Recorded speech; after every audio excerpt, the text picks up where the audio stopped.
Hi, welcome back to my channel. I haven't done a video in a month, so might as well do one for now. And today I am channeling 1920s gangster eras in Shanghai. No, not really, but 1920s gangster eras nonetheless. So the book I'm going to talk about today is none other than These Violent Delights by Chloe Gong, a book that I have read and I am obsessed with. Yeah, this has been like in my mind for like 2 weeks now, and I read this like maybe twice already. It is incredible. So before we get to the gist of what I thought of the book, let's get to the plot first. So what is These Violent Delights about? You may have heard it all over the place: Bookstagram, Book Talk, maybe a little bit on YouTube. So essentially, These Violent Delights takes place in 1920 Shanghai, and this is where the gangsters have practically ruled the city. So the story mainly takes place between two rival gangs, the Scarlet Gang and the White Flowers. And so the Scarlet Gang is the native Shanghainese gang that reside in Shanghai, of course, and the White Flowers are the Russian immigrant gang who have moved in and taken power all over Shanghai. And they are also one of the most powerful gangster clubs, one of the most powerful gangs in Shanghai. And so Scarlet Gang and White Flowers have been in this blood feud for many generations. So the two main characters that we follow here are Juliet Chai, who is the heir to the Scarlet Gang, and also Roma Montagov, who is the heir to the White Flowers. And so Roma and Juliet have this history that they had together, but it ends in betrayal. And so Juliet went away for a few years, and then now she's back in Shanghai, and she meets him again. And so the story really really starts when they find out that there's a monster that has been running around Shanghai. And so Roma asks Juliet to work together so that they could find out what this monster is and why it has been killing not only members from their gangs, but also innocent people in Shanghai. Okay, so now we've got the plot out of the way. Let's talk about why I love this book so much. First of all, the 1920s aesthetic is incredible. I think Chloe Gong did an incredible job just building this setting and really laying it out. Like it's immersive. You feel it. When you read the book, it's like you've stepped in the 1920s, and it's glamorous, it's violent, and it's stylish, and it's stylish. So I was just so hooked in in the setting of this book, and I thought it was incredibly interesting that it took place in 1920 Shanghai. And as Chloe Gong said, you don't really see that a lot in YA, which I understand, and you know, I appreciate that she was bringing out a type of aesthetic and setting that has never really been discussed in YA before. Yeah, so first of all, I just absolutely love the aesthetic. I've always been interested in 1920s aesthetics, and I think it was definitely so much more interesting to see the aftermath of the Great War, especially in this one. It takes place in the aftermath of the Opium Wars. And I also absolutely love the descriptions of the setting as well, and also the historical background behind it. I thought it was incredibly interesting, especially since this one takes place after the Opium Wars, and so a lot of foreign powers have tried to grab hold of Shanghai, and the gangsters have truly risen above their ranks, and it feels like they really ruled the city at the time. And I thought I really liked when she discussed a lot of the historical aspects of it, of how there was a battle between the communists and the nationalists and also the Soviets, and how Juliet feels like the foreigners have taken over Shanghai. So there's a lot of passages that really discussed how Shanghai has truly changed for better or worse, and it has moved towards modernity, but at the same time it lost a lot of its roots and a lot of what the culture in the city as well. So I thought that was an incredibly interesting thing to put, and I feel like it wasn't even it wasn't on the nose type of it. Like that piece of information just adds to the atmosphere when she discusses that. So I absolutely love it. And there's actually a passage that really got stuck in my head that I absolutely love. So it says here, they say Shanghai stands tall like an emperor's ugly daughter, its streets sprawling in a manner that only the limbs of a snarling princess could manage. It was not born this way. It used to be beautiful. They used to croon over it, examining the lines of its body and humming beneath their breath, nodding and deciding that it was well suited for children. Then the city mutilated itself with a wide, wide grin. It dragged the knife down its cheek and took the blade to its chest, and now it worries not for finding suitors, but merely for running wild, drunk on the invulnerability of inherited power, well suited for not only for profit and feasting, dancing and whoring. I, the descriptions, they're incredible. It really, really adds so much to the city. Like you feel that the city is alive, even though it's kind of like it feels like it's destroyed, but it's also beautiful at the same time. Like you get that, you absolutely get that. So and then aside from the setting as well, we also have the characters, which I absolutely need to talk about because I'm obsessed with them. I love them. Okay, let's start with Juliet Chai. Oh, Juliet Chai is my new queen. New knife-loving queen. She's very close to Inej Gaffa, but maybe not enough to knock her over, but still very close. Yeah, but I absolutely love her as the protagonist. I really like how she basically reflects on herself and you know, even though she comments on how Shanghai has been changed and how the people have been truly changed by the city and how foreigners have taken power, she also feels like a foreigner herself because she's lived most of her life abroad, and so she hasn't really gotten to know a lot about Shanghai. And so when she comes back, she feels like she's an outsider, even though she's Shanghainese, and even though she comments on a lot of how like, oh, foreigners don't have a place here, she also feels like she doesn't really have a place because she's been living so long outside of Shanghai that she feels like she's been Americanized in a way. And also I just love the wit and like the sass she brings and this like strong will, tenacity that she brought in the book. Like really, really, really incredible. So now that we've discussed Juliet, we have to discuss Romanov, the Russian heir to the White Flowers. What else can I say other than he is a lovable Russian gangster heir? Other than that, seriously, I love Roma as well as a kind of, not, would I say love interest? But as a main character as well, I absolutely loved him, and I love that he defied a lot of the stereotypes of this like masculine and like brooding gangster guy. Well, I mean, he kind of is, but at the same time, it's kind of like a facade for him. Like that's not the real him. Like he was forced to be this way because there are a lot of contenders who want to take his place as the heir, and so he has to save face. He has to maintain this facade that he is the rightful heir to the White Flowers. And so, yeah, so basically everything he did in this book, every facade, every mask that he puts on, it's basically for his survival. And I really like that complexity and layer within him as well.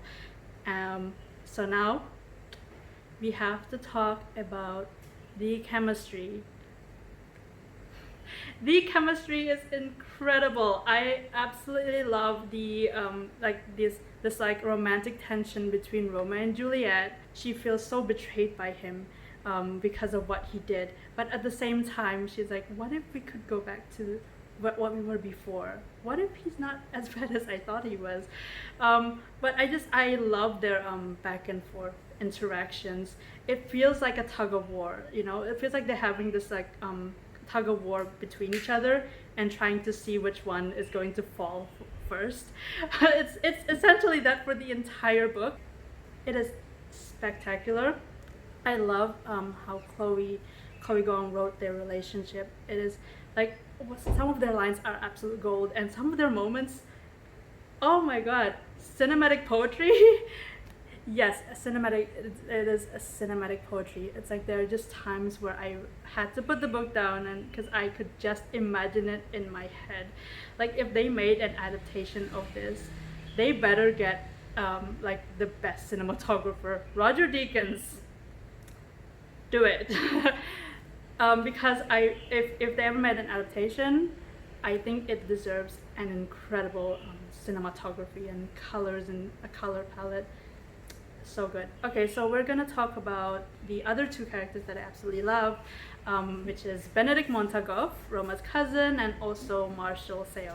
So we're going to talk about Benedict and Marshall as a duo.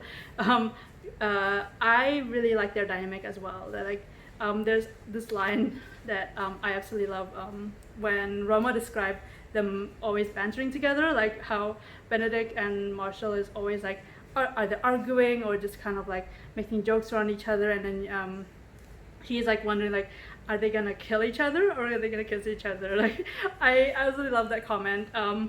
And like Benedict is like this like kind of like angsty but also quiet soft boy.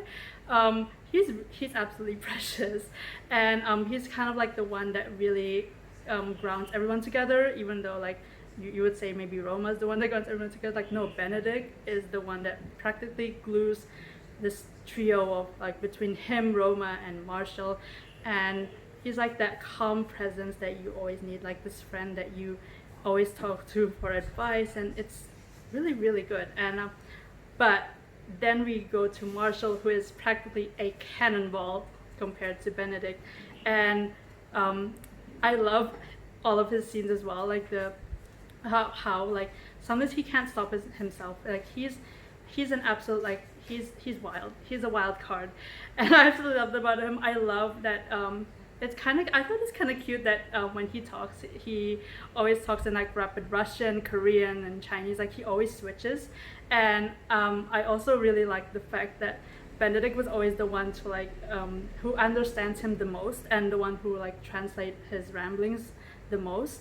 Like there was one where he started speaking, I think in Chinese or Korean, when he started speaking Korean, and then Roma got lost. He's like, what? I don't have the mind to translate that. And then Benedict just cuts in and it's like, okay, no, he was saying this. Like I don't know, it's just small moments like that that really makes you connect with the characters and makes you absolutely love them. Yeah, so now that we're done talking about the characters, let's talk about the plot. First of all, what I really appreciated again was the historical aspect, and I honestly think that the historical aspect of this really overshadowed the monster plot. Not that the monster plot didn't have any like importance. It does. The monster is technically what brought Juliet and Roma to work together. So if there's no monster, they're not gonna work together. But I also I love the monster plot as well. I think it brought a lot of tension, especially like in a lot of the scenes like this, like the half gory scenes in there as well. So it really amped up a lot, like the tension in the plot. And also the character developments and as well, the like kind of like the development that they go through in this book, as they kind of like try to figure out what's going on. I love so much. Juliet and Roma's relationship goes in ways that you might have expected them to go like a certain way, but it feels earned. You feel like they've absolutely earned it. Even though it's not, well, I mean, it's still a thick book, but like, I think it was a really almost near perfect pacing for this book. It's both quick pace, like you can easily get into this book straight away, like you can easily get yourself immersed, because even though it's kind of a slow burn, you don't get easily bored. And another thing I absolutely love was the opening sentence. Now, the opening sentence I think gets overlooked a lot when it comes to books, because I've heard in my film class that, you know, the opening of a film is vital and it determines whether or not an audience will be hooked in your film. Though some films have like weak openings, but then it gets stronger towards the middle or the end. Like the opening is just as vital as everything else. And the same case goes to books, because for me sometimes when it comes, I determine my enjoyment of a book based on the first sentence I read. I know it's a little bit picky, I know it is. When you find a book that has a gripping first sentence, or even like a gripping first chapter or prologue, like you know you found something incredibly special. So I'm gonna read to you the first sentence of this book. Hopefully it will convince you to read the book. So it says here, in glittering Shanghai, a monster awakens. Its eyes snap open in the belly of the Huanghu River, jaws unhinging at once to taste the foul blood seeping into the waters. If that doesn't convince you, I don't know what will. It's, and yeah, like, I think from that very first sentence, you're just hooked. You want to know what this monster is, and you want to know what's going on. Like, Chloe Gong, teach me your ways. And the fact that she wrote this when she was like around 19 and she was like still pursuing a double major, I'm impressed. The fact that she wrote this, and she's younger than me, so it both makes me a little bit insecure, but of what I'm actually doing in life, makes me question like, what am I doing? She already had, she's like 22 and she has a bestseller, and I'm 23. Like, what am I doing in my life? But at the same time, it really gave me hope, because it just so happens that I am actually writing a book of my own. Not sure when it's like coming together, but I am. I was in a writer's block, a huge writer's block before reading this book and before finding out about Chloe Gong. But after that, after finding out like, oh, she's only like 22 and she has a bestseller, and it really made me confident, even though there's this part of me that's like insecure, but it really made me confident in like, you know, dreams can come true. No author is too young, and if I can just go for it, I could just go for it. So yeah, after reading this book and after finding out about Chloe Gong, it really kind of it really sparked my it really sparked my writing again, and I've written so much since then. So thank you, Chloe Gong. Yeah, but yeah, let's just wrap this up in a neat little bow because I've rambled about it so much. Overall, please go read this book. I really loved it.